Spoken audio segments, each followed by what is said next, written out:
right now we're interviewing Ramona. Ramona actually came from New York City, right?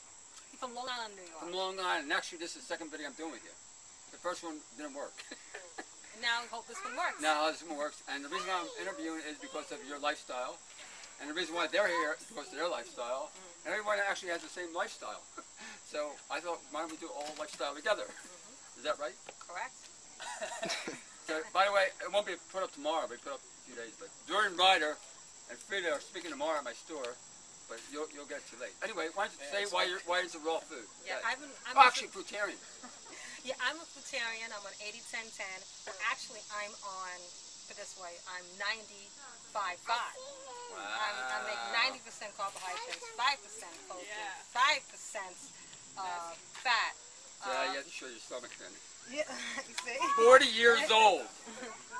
40 years old. Right, he remembers, right? Yep. Yes.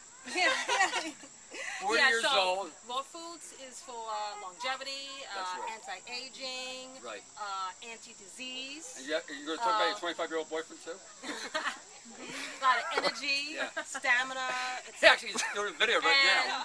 He said, "Man, that woman is hot." And it's for everyone, not just for athletes. Right. Everyone could do this lifestyle. Okay. Everyone is it's best. It's the most nutritious. It's the most health orientated. And if you have any questions, and how long have you been doing this for? I've been a raw vegan since 2006, but I've been a Fruitarian since April of 2011. April 2011. Yes.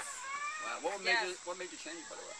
Oh, well, I have a friend of mine who recommended me the lifestyle. It's more of a natural hygienic. Natural hygienic, I like that word. Lifestyle. Right. And it's very highly recommended. Like you have heard of Herbert Sheldon. Yes, very good book on natural hygiene, and he focuses, on the Fruitarian raw vegan diet, and it's very inspirational. So I would definitely, anyone who wants to learn about the raw the lifestyle, he's it from 1920s, 1930s. So he's like one of the original pioneers. Actually, we have two authorities here. Yes, just absolutely. Just to be here. Dorian Ryder is speaking at my store tomorrow, and actually is well known in Australia. He actually has his own website, 30 Minutes a Day, right? Yeah. Anyone say something? And Matt Warner. Hi, Matt. Here we get next to Matt. What time's Dorian speaking at your store tomorrow? It's not going to be put on tonight. Or tomorrow, I said. 6 o'clock. 6 o'clock. Okay. People might have a time machine that can go back. That's awesome. Okay. We'll make one. What you do and maybe what's going on. Just talking to, we do a lot of talks and educate people about how to be lean, fit and strong, fruits and veggies, keeping it vegan, keeping it high calorie, lots of sleep, lots of fun in the sun. And just one second, lots of fun in the sun. What do you do for fun in the sun out of curiosity? Lay in the sun, you can walk in the sun, you can do yoga in the sun, you can ride your bike in the sun, you play with the kids in the garden in the sun, whatever. Play in the sun. It's funny because a lot of people say they don't want to go in the sun because of cancer. Yeah, I mean, it's fury. That's bunk, isn't it? It's bunk. Absolutely. Bunk. The chemicals you put on your skin, that causes the cancer. And in your body. Yeah. Yes. Who's that voice over there? Yeah, if people have been duped into believing the sun's going to give them cancer, Lord help us. Yes, really? Yeah. Yeah. Hi. Right. What did he say about... Hi, flip cameras. What did he say? What did I say? No, what did she say about the sun? Oh, it's the chemicals, it's the diet people are eating. Yeah. It's carcinogenic, and the sun hits the skin, and you develop cancer. That's, again, cancer. Yeah, exactly. It's not the sun, it's the crap that's going in the body. Okay. You got that? Let's go next. The dis-ease. Okay, here's Matt. These are two athletes, right? Yeah. I'm not an athlete. You sure? Well, everyone's an athlete. No, everyone's an athlete. I'm an athlete too. I have all athletes. Absolutely. About what? I don't know. Well, I've been, You must eat fruit, right? Yeah, the high fruit lifestyle because when I was on Gourmet Raw. You were on Gourmet Raw. Yeah, for the first 2 years. But everybody is. Yeah, so for about 4 years I've been Fruitarian. It was the nut gut. It was eating, the heavy foods and getting bogged down and facing the same kind of lethargy and fatigue. And indigestion that I had in a cooked food diet, thinking this can't be right. I know the raw food ways the best. What's going on? So I, intuitively just started eating more of what made me feel good, which was the fruit. And then since that didn't agree with the fat, I just cut it out. Yeah, all fat completely. Not in the very beginning. But Right when I started, You might do that. for now, I don't really do overt fats. I do avocados. Avocados, yeah. But then I started doing research into it, and then learning about people from the natural hygiene movement, and then just looking at like food science, chemistry, medical journaling. I mean, all the answers are in there. I mean, even the Diabetes Association, the Heart Association, they're all pretty much saying pretty valid things. We used to demonize the doctors so bad that it's hard to kind of everybody's throwing the baby out with the bathwater. But yeah, I mean, if you wanna have the kind of energy to constantly be active and doing whatever you want, then you're gonna have to kind of constantly be carved up, be fueled. You're using fuel for everything you do. You need sugar for fuel. Everybody's concentrating all these nutrients. No fuel, no energy. No life. Yeah, want to say something? If you got kids, you're an athlete. Simple as that. You know what I mean? Like, I don't have kids, and I can sleep all day and night if I want. But if you got kids, man, you're training harder than I am. You're spending more calories than I am if you got kids. So you need a lot of carbohydrates. So you can keep up the kids. Oh, I gotta say this too. My partner Julie had barely. I mean, she rode her bike like around town, and she kind of rode leisurely and stuff like that. She's been raw fruitarian for about 5 months, something like that. And she's also. I mean, this isn't directly related only with the food. She's just a very active person, and she in the past little over 2 weeks. She's actually ridden just about over 400 miles. In a little over 2 weeks. Yeah. Wow. And that's I'm extremely impressed and proud of that. That's pretty Just keep up with you. Well, I didn't have to. I would stop. Excuse me. Stop. We got a 400-mile ride. Matt and Durian, do you guys want to talk about maybe why raw foods and some of these fruitarian lifestyle and some of these various other similar things have been demonized, maybe by the corporate interest or just in general?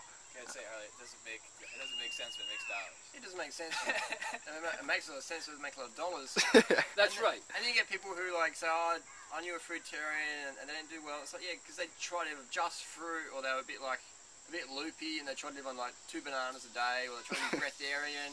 And then when they end up in the hospital in the mental ward or from dehydration in ER, people say, "Oh, what's up with your diet, man?" "Oh, I'm a fruitarian." It's like, fruitarian, write that down. Mental note, this is a dangerous, crazy, wacko diet. So now in 2011, you're doing fruits and greens, get enough calories, get enough sleep, and you say, "I'm a fruitarian or a fruit eater." People go, "Oh, you're one of those nut jobs that was in ER from doing meth and magic mushrooms and trying to be a breatharian on 2 bananas or 10 oranges a day." You need your calories. You need a lot of calories. A lot of calories. Yeah, especially with the kind of stuff you guys are doing with the exercise, really. Well, even your brain, or like I said before, if you've got children, you need a lot of calories. If you're running a business, you need a lot of calories. You need a lot of calories. If you want to live, you need a lot of calories. Life is sport, life's hectic enough without trying to underfuel yourself and then trying to perform at your level you want to perform at on less fuel. It's like expecting your car to drive the Trans Am on less fuel. And when do it. When it breaks down, it's like you blame the car's emotions. When in actual fact, it's not the car's emotions, it's lack of fuel. When in actual fact, it's not your emotions, it's your lack of fuel. Also, if you're eating a ton of the wrong kind of gourmet food, if you're eating tons of fats and all these kinds of things, you can get away with that for a pretty long time if you're all justifying each other's behavior.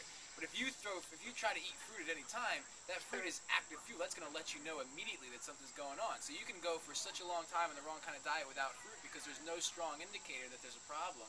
So people can just keep justifying it with all these different kinds of poor combinations and different foods. There's going to be very little absorption. It's going to be horrible for your digestive system, your endocrine system, everything else. But it will last for a long time without you noticing that there's acute effects until you put some sugar in there, and then everything kind of blows up, and you blame the sugar.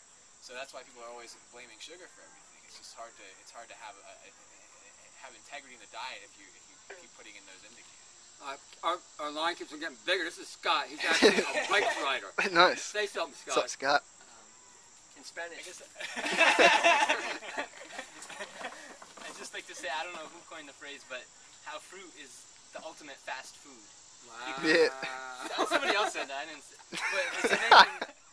And 'Cause you eat a If lot you of walk fruit, into don't any you? supermarket, like every market around here has mangoes and bananas and watermelon, Right. and even the watermelon is local, you know, and it's closest to the door Right. in the market, and it's so easy to eat. And And you actually, you're actually the ultimate self-efficient. Because he rides a bicycle all the time, right? yes, You rode here by Yeah. bicycle. yes, Real nice. And you go to my house to sleep over by bicycle. yeah. And you carry your fruit. That's in the future. And you carry your fruit by No, bicycle. there's no timing. You carry your fruit by bicycle. Yeah, so to carry a 15, 20-pound watermelon, You carry a You need 15, 20-pound you watermelon. need a milk crate on your bike, You and, need an extra and you can do watermelon it. to cover the calories you burn by carrying the watermelon. And you decide when to eat it at the bottom of the hill. One thing I did want to mention is quality of fuel, and Harley can give some good perspective here. In this country, we hear everybody was saying, "Oh, you're organic." It doesn't. I can't afford that, or you know, I can't pay for that. But I mean, really, it's what are you doing with your money? What's your priorities, really? And I think I've heard you say, Harley, talking about what food costs in New Zealand, I guess you're from, and in Australia. Sorry. Compared to the US, it's so much cheaper here. I mean, right now in Australia, we grow our bananas locally, yet they're $11 a pound. Organic bananas, because of the issue of the banana situation there. Yeah, we're paying not even $2 a pound here, so stuff. We're paying 80 cents a Yeah, right, pound. exactly. Organic, so it's like the United States is the cheapest place on earth in the Western world if you want to be a health enthusiast. And people might say, "Oh, it costs more money." I'm like, well, you might spend more money on food, but you spend less money on the other stuff, the gold necklaces, the junk. Fast food. The now. gold necklaces, exactly. The meaningless material crap we don't need, Supplements. so we can impress Yeah. Clothes. Naturopath visits, you know. Yeah, Yes. homeopathy. Yeah, they're so The Mercedes Benz. Yeah, I mean, everyone's all about just material stuff, and that's cool. But put your health first. Yeah. Health's the best investment. Provides the best returns. You get the results soon, now, and you get to feel good. And I say, put your money where your mouth is. Every dollar we spend is a vote for what we believe in. Invest in your health. Invest in your kids' health. It's more fun that way. Absolutely, and by taking care of our internal environment, that's truly how we take care of our external environment. Film the cameraman. There's no reason to be buying any face makeup products and all that stuff. It has to do with what you put inside your body that counts. Okay, I say bye. Bye. Bye. See you from the Vibrant Living Festival. From Vibrant Living Festival. Bye, Actually, Steve. Woodstock Festival. Woodstock Festival is a Fruitarian actually the first festival in history. Yeah, yeah. First, who wants to say something on that? Yeah, Dorian, right. Woodstock Fruit Festival, 18th of August to 25th of August in upstate Catskill National Park in New York. And how do we find more information about it? Woodstock, just Google it, Woodstock Fruit Festival. To learn more about, and actually, it's $800, $900 a week, a month. Something crazy cheap. And then you get all the fruit you want. $7.90. Yeah. And it'll be all these speakers on why fruit. Yeah, well, how to do raw foods properly. And the guy who's the leader runs, he's a 100-miler big guy. Isn't that the leader of the Coles? Won that 100 mile. Yeah, He won a 100-mile race in 15 hours. Yeah, Mike Mike Weinstein. Weinstein. I won the Vermont 100. And it's a pretty good effort. It's a Woodstock Festival. Our goal is to have fruit as the main source of fuel, main source of treatment for all diseases, and the main source for everything. Okay. Great. All right. Bye.